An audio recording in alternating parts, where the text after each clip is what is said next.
Council of heads of government का आयोजन करने जा रहे हैं। इस बैठक के लिए एक व्यापक एजेंडा तैयार किया गया है, जिसमें आर्थिक सहयोग के मुद्दों पर विशेष ध्यान दिया गया है। हमने स्टार्टअप इकोसिस्टम में अपने समृद्ध अनुभव को साझा करने के लिए इनोवेशन एंड स्टार्टअप पर स्पेशल वर्किंग ग्रुप की स्थापना का प्रस्ताव रखा है। हमने ट्रेडिशनल मेडिसिन पर वर्किंग ग्रुप का भी प्रस्ताव रखा है, ताकि एससीओ देशों में पारंपरिक और प्राचीन चिकित्सा के ज्ञान और समकालीन चिकित्सा में हो रही प्रगति एक दूसरे के पूरक बन सके। एक्सेलेंसीज, भारत का दृढ़ विश्वास है कि इकोनॉमिक मल्टीलेटरिज्म और नेशनल कैपेसिटी बिल्डिंग के कॉम्बिनेशन से एससीओ देश महामारी से हुए आर्थिक नुकसान के संकट से उभर सकते हैं। हम महामारी के बाद के विश्व में आत्मनिर्भर भारत की दृष्टि के साथ आगे बढ़ रहे हैं। मुझे विश्वास है कि आत्मनिर्भर भारत वैश्विक अर्थव्यवस्था के लिए एक फोर्स मल्टीप्लायर साबित होगा और एससीओ क्षेत्र की आर्थिक प्रगति को गति प्रदान करेगा। एक्सेलेंसीज, एससीओ क्षेत्र से भारत का घनिष्ठ सांस्कृतिक और ऐतिहासिक संबंध रहा है। हमारे पूर्वजों ने इस साझा ऐतिहासिक और सांस्कृतिक विरासत को अपने अथक और निरंतर संपर्कों से जीवंत रखा। International north south transport corridor, Chabahar port, असगाबाद समझौते जैसे कदम कनेक्टिविटी प्रति भारत के मजबूत संकल्प को दर्शाते हैं। भारत का मानना है कि कनेक्टिविटी को और अधिक गहरा करने के लिए यह आवश्यक है कि एक दूसरे की संप्रभुता और टेरिटोरियल इंटीग्रिटी के सम्मान के मूल सिद्धांतों के साथ आगे बढ़ा जाए। एक्सेलेंसीज, यूनाइटेड नेशंस ने अपने 75 इयर्स पूरे किए हैं, लेकिन अनेक सफलताओं के बाद भी संयुक्त राष्ट्र का मूल लक्ष्य अभी अधूरा है। महामारी की आर्थिक और सामाजिक पीड़ा से जूझ रहे विश्व की अपेक्षा है ये यूएन की व्यवस्था में आमूल-चूल परिवर्तन आए।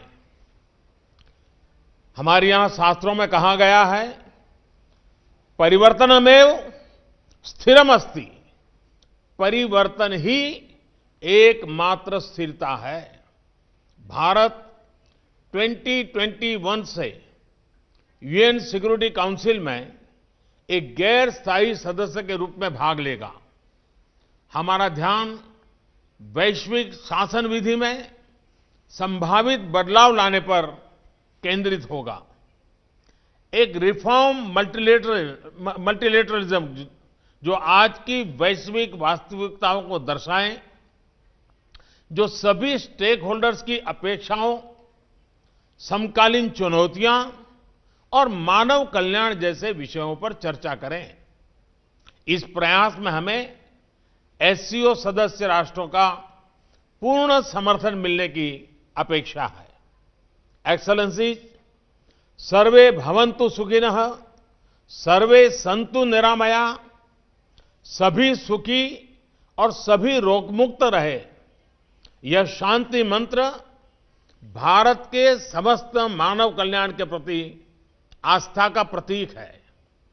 अभूतपूर्व महामारी के इस अत्यंत कठिन समय में भारत के फार्मा उद्योग ने 150 से अधिक देशों को आवश्यक दवाएं भेजी हैं। दुनिया के सबसे बड़े वैक्सीन उत्पादक देश के रूप में भारत अपनी वैक्सीन उत्पादन और वितरण क्षमता का उपयोग इस संकट से लड़ने में पूरी मानवता की मदद करने के लिए करेगा। एक्सेलेंसी, भारत का शांति, सुरक्षा और समृद्धि पर दृढ़ विश्वास है और हमने हमेशा आतंकवाद, अवैध हथियारों की तस्करी, ड्रग्स और मनी लॉन्ड्रिंग के विरोध में आवाज उठाई है।